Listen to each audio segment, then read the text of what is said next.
Good morning, everyone. I hope this can be a time where you get some relief from your job search and hopefully some insightful tips. So, try to think about one thing you can take away from this. Today, we're going to talk about the emotional toll of feeling stuck.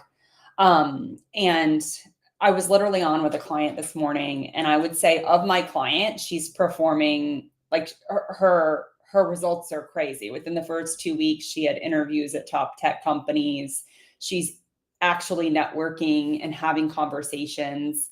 She's had over 10 conversations within the 6 weeks of working with me. And today she was talking about, well, maybe I will actually just take a job that I don't want and I'll go back to being a recruiter because she's a program manager now. And I'm like, but is that the job that you want? And she was like, no, that's not the job that I want. I was like, okay, let's talk about what you're doing that's making you feel that way.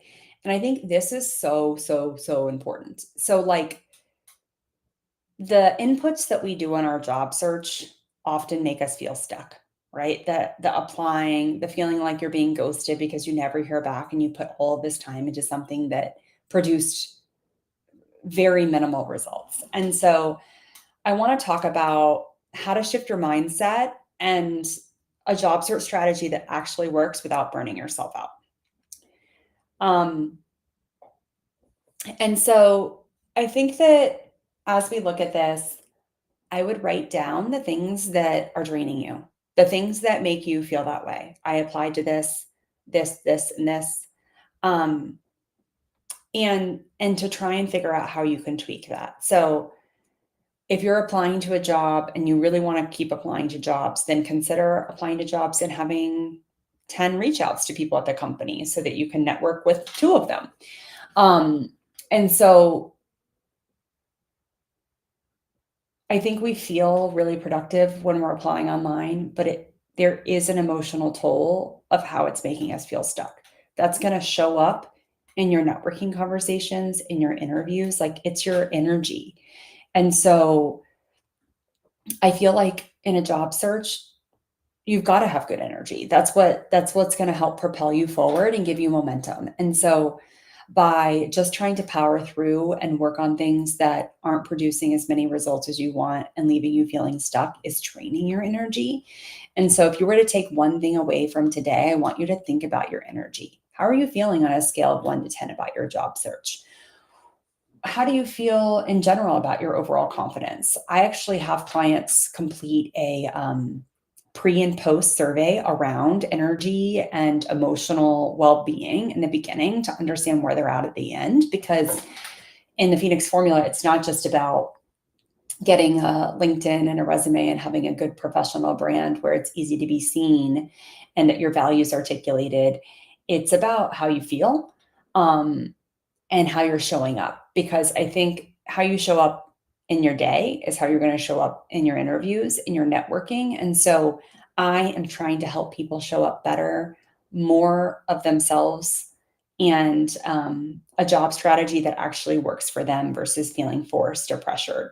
I remember when I put my daughter in daycare at 7 weeks old, after being laid off pregnant, I wanted to start looking for a job. And the only feeling I had was just complete dread. And I think I didn't realize how much this was affecting my job search.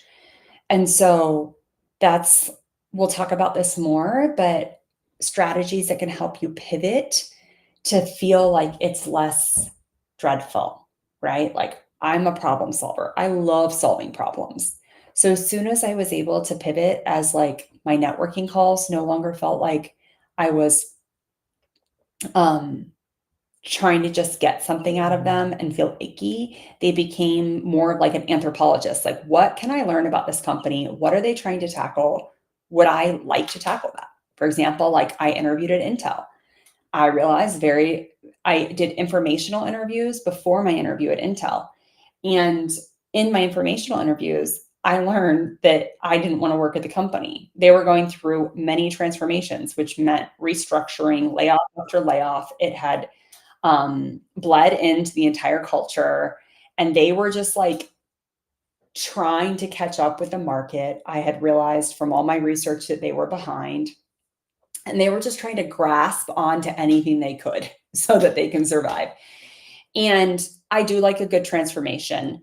That felt a bit too chaotic to me, just from what I learned in the informational interviews. And by the time I landed by the time I had my interview for chief of staff role, doubling my salary, I had already convinced myself I didn't want that job. And I bet that came through in the interview. I didn't end up getting that job. But what this said to me was, it's because I wasn't excited about it. And I think that's where we have to figure out what we can capture. What can we get excited about? And what problems do you want to solve? What are you uniquely good at? Um, and so just think about your energy, think about how you're feeling, write down how you're feeling. If you were to write down 5 words, what would they be? How you're feeling in your job search. DM me. I'd love to hear them. And also think about what would it be like if your job search was different? Like, forget the AI versus AI, the feeling of being stuck, this feeling like an awful process that's dreadful. Like, how would you go about it? And I hope this is helpful. And the other thing is, I just launched a private podcast that's free, and it actually I wanted to customize it because I'm hearing 3 main things. I'm not getting interviews, I'm not getting offers, I have no idea what I wanna do next, and I'm overwhelmed by the whole thing. So there's actually 3 custom tracks.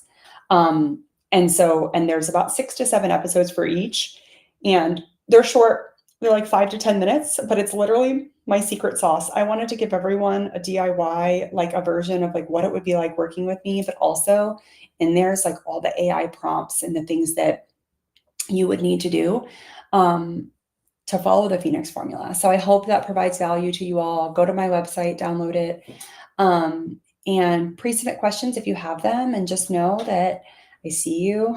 I know the job search is hard. And someone just asked the other day, like, I wish there was a study that could study the emotional toll of being laid off. And there actually is a study. So if you want to be a part of it, let me know. I'm a part of a group of laid off moms in tech. So pregnant or postpartum, laid off. And someone from Google started it, because there were a lot of people from Google who were actually impacted. And they're doing a study around the mental health and health effects of being laid off pregnant or postpartum. And it's crazy because there's actually, like, you hear stories about women having more complications in their pregnancy. But to make this study statistically sound, there needs to be blanking. Oh, a baseline, and that baseline is going to be people just laid off that aren't pregnant or postpartum. So it probably would be good to also, I just thought of this, like, understand, like, what it's like to job search just regularly. But yeah, if you want to be a part of the study as, like, part of the baseline, message me. Happy to connect you with that study. Okay, talk to you all soon.